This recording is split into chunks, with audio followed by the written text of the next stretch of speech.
It started with the smell. Emma was in Vandalf the White, frying up something questionable on her tiny campervan stove, and the scent was wafting out the window like an open invitation to trouble. I, Fluffy the Magnificent, was stretched out lazily on the dashboard, while Maurice was perched by the open door, sniffing the air with uncharacteristic enthusiasm. "What is that smell?" Maurice asked, his tail twitching. "It's earthy, greasy, and oddly compelling." I glanced at him. "It's bacon. Humans eat it like it's the cure for their existential despair. Though judging by Emma's cooking skills, it's probably on fire." Just as I was about to settle back into my nap, a soft quacking sound drifted over from a nearby pond. I sat up, ears twitching. Ducks. "Maurice, do you know what this means?" He tilted his head. "Dinner?" "No, you simpleton. It means we have an opportunity. Emma loves fresh food. Imagine her face when we bring her a freshly caught duck. She'll be thrilled." Maurice hesitated.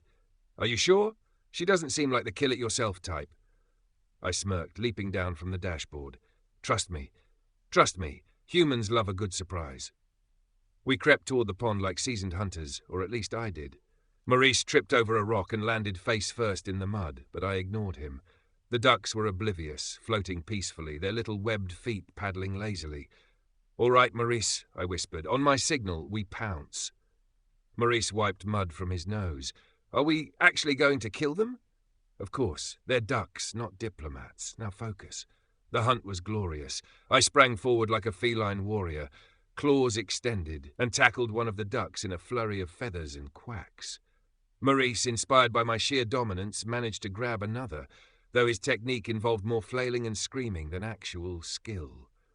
The pond was chaos, ducks scattering, feathers flying, and Maurice shouting, "I've got one! Look, I've got one!" By the time we were done, we each had a limp, freshly killed duck in our mouths. Maurice was panting, his eyes wide. I think I swallowed a feather.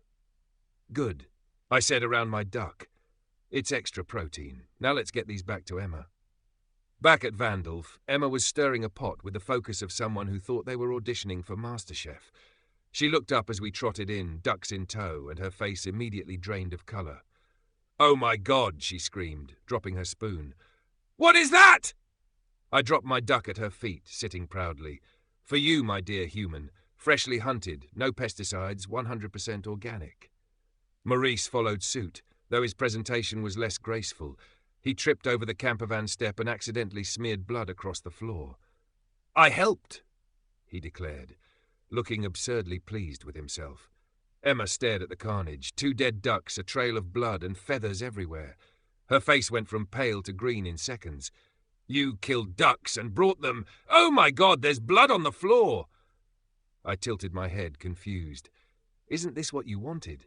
Fresh, local ingredients?" Maurice nodded enthusiastically. "We're contributing, like partners in survival." Emma made a noise that was somewhere between a gasp and a gag. I can't. This is horrifying." "Well, you can't say we're freeloaders," I muttered, licking a stray feather off my paw. Emma spent the next hour trying to clean the blood off Vandalf's floor while muttering things like, "Why do I even bother?" and "I'm not a medieval butcher." Maurice and I watched from the corner, occasionally batting at stray feathers. "You know," Maurice said thoughtfully, "I don't think she appreciated our effort." "Humans are weird," I replied. "They'll eat bacon but freak out over a duck. It's like they have selective morality." The rest of the day was a blur of antics. Maurice found a half-empty bottle of mustard in one of Emma's bags and managed to get it all over his fur. I attempted to teach him the art of dignified grooming, but he ended up looking like a soggy mop. Emma, still traumatized by the duck incident, tried to make up for it by baking bread, an effort that ended with the camper van filled with smoke and Maurice declaring it a new kind of weaponized cuisine. And then there were the jokes. Emma stopped at a German rest area where the attendant was so gruff and efficient it bordered on parody. "Germans," I whispered to Maurice, "are like machines, precise, logical, and completely devoid of humour." Maurice tilted his head. "Do you think they're born that way?" "Probably. I bet their first words are efficiency and order." By the time night fell, Emma had calmed down, though she refused to look at us or the ducks. Maurice and I curled up together on the dashboard, our usual bickering replaced by a rare moment of quiet. "You know," Maurice said softly, Today was kind of fun, in a blood and feathers kind of way.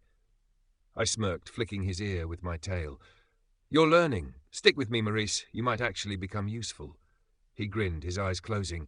Thanks, Fluffy, for everything. I didn't respond. I didn't need to. As the stars sparkled above and Vandolph rocked gently in the breeze, I allowed myself to relax. Life was chaotic, messy and absurd, but it was ours, and that was enough. To be continued. Probably with less blood.